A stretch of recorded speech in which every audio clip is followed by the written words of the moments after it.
Olá, está no ar mais uma edição da série de entrevistas com os pré-candidatos a prefeito de Betim. Hoje nós recebemos aqui no estúdio a Gabriela Clemente, do PSOL. Gabriela, obrigada por aceitar nosso convite. Eu que agradeço, Sara, e a sua equipe do Gira Betim, agradeço. Gabriela Clemente é presidente do PSOL em Betim. É artista, professora, mestre em artes, além de ter licenciatura e bacharelado em História. Ela também é graduanda em Artes Plásticas pela UENG. Faz parte da Partida, movimentação feminista e antirracista que apoia mulheres que querem ocupar espaços políticos. Essa é a primeira vez que ela se pré-candidata a prefeita de Betim. Gabriela, você e a Maria do Carmo Lara, do PT, são as únicas mulheres pré-candidatas esse ano a prefeita aqui na cidade de Betim. E, de acordo com dados da OMS, a Organização Mundial da Saúde, 1 em cada 3 mulheres já sofreu violência física ou sexual. É um dado global, mas infelizmente a gente sabe que ele se reflete aqui no âmbito local também. Você tem alguma proposta em prol das mulheres betinenses? Primeiro eu vou fazer um recorte, porque sim, nós temos o nosso plano de governo, em breve vai poder estar acessível para todos e todas, né, aqui de Betim. E nós temos uma proposta ampla para as mulheres, mas vou especificar nessa sua observação das mulheres vítimas de violência. E aí, Sara, eu acho importante a gente dizer que, infelizmente, Betim continua seguindo firme e forte nesse ranking da violência.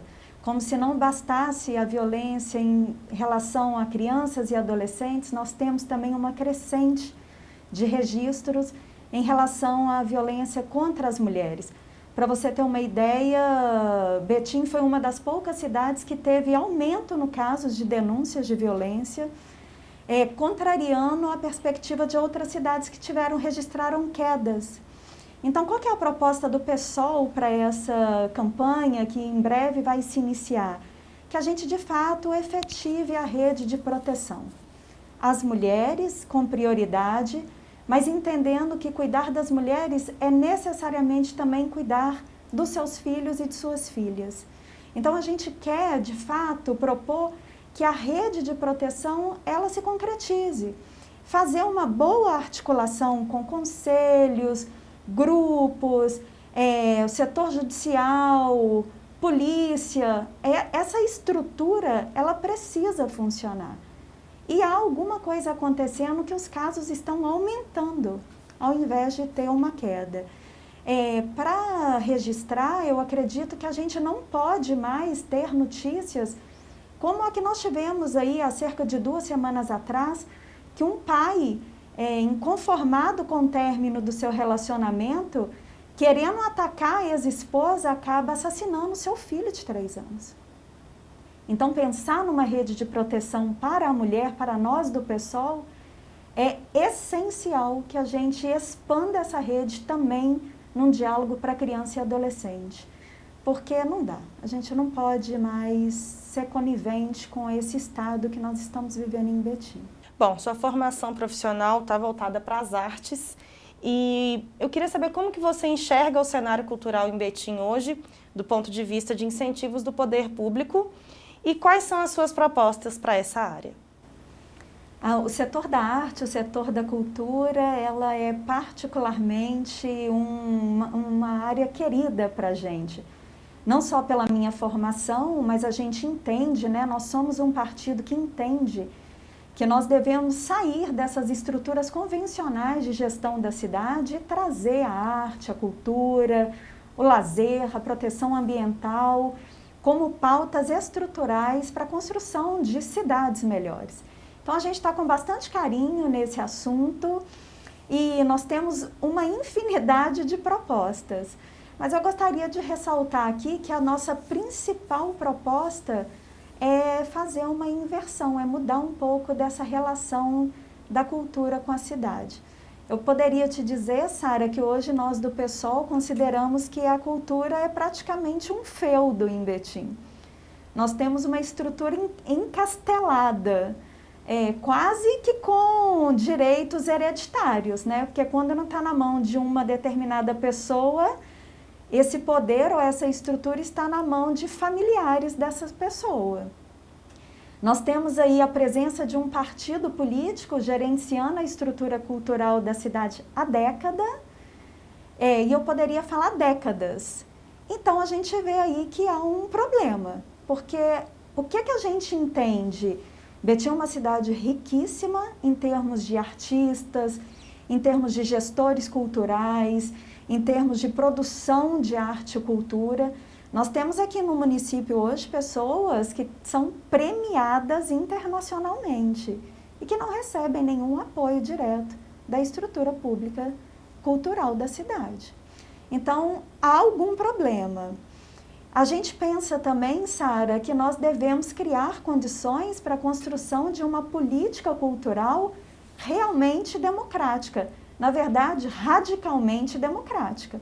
A gente precisa ouvir o setor cultural, a gente precisa ouvir artistas, músicos, dançarinos, atores, de fato, mas não somente aqueles que tendem a ter um certo reconhecimento nessa estrutura engessada, mas trazer esses outros e essas outras que têm uma produção cultural expressiva e que estão fora desse feudo.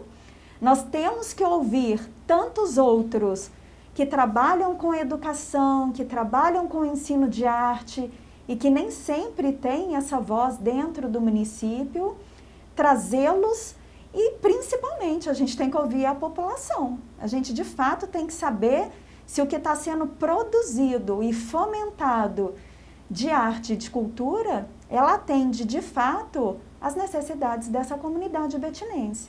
Eu tendo a achar que não. Eu tendo a achar que ela é pouca, porque eu sou uma moradora de Betim há 42 anos, né, que é a minha idade, e eu não me sinto contemplada por ela. Eu também quero destacar um outro aspecto, que como eu sou artista e professora, eu hoje não dissocio mais a produção artística do caráter do seu ensino. Então, a gente está com uma proposta também muito transdisciplinar de envolver produção e fomento de arte com formação e ensino de arte. E eu acredito que a gente vai ter aí a revelação de vários talentos, não só da juventude, como de pessoas aí de diversas idades, que têm interesse, têm vontade em se aprofundar nesse conhecimento e, infelizmente, não encontram no município oportunidade para fazer tal movimentação. Bom, na sua biografia, você afirma que o PSOL planeja construir um plano de governo contemporâneo para Betim. Em que consiste esse plano? É verdade, e eu vou aproveitar quem está nos assistindo, né, e tentar demarcar um espaço. Nós do PSOL em Betim hoje estamos muito conscientes da nossa participação nesse processo eleitoral da pré-campanha majoritária. A gente sabe que é muito difícil que a gente chegue a ocupar efetivamente o poder, não só em função da novidade que é o nosso movimento, mas também dos poucos recursos que nós temos para desenvolver a nossa campanha. Nem por isso a gente está abrindo mão de apresentar à sociedade o que nós pensamos e o que o nosso partido defende para Betim. A gente está bem consciente que é um momento de demarcar uma política, um pensamento, uma forma de pensar o gerenciamento de Betim. E é por isso que a gente tem afirmado que a nossa proposta ela vai ser contemporânea, porque a gente quer propor uma nova gestão completamente contrária a essa estrutura que a gente tem considerado acomodada. Então, Sara, por exemplo, Betim hoje, no nosso ponto de vista, e aí eu vou falar um pouco de economia, ela vive uma estagnação em torno de um binômio automóvel-petróleo, ou automóvel e beneficiamentos desse petróleo.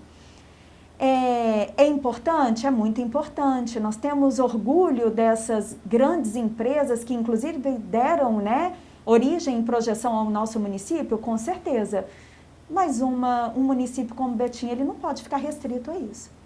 Nós já temos aí mais de 40 anos nessa estagnação de pensamento de gestão. Nós queremos mais.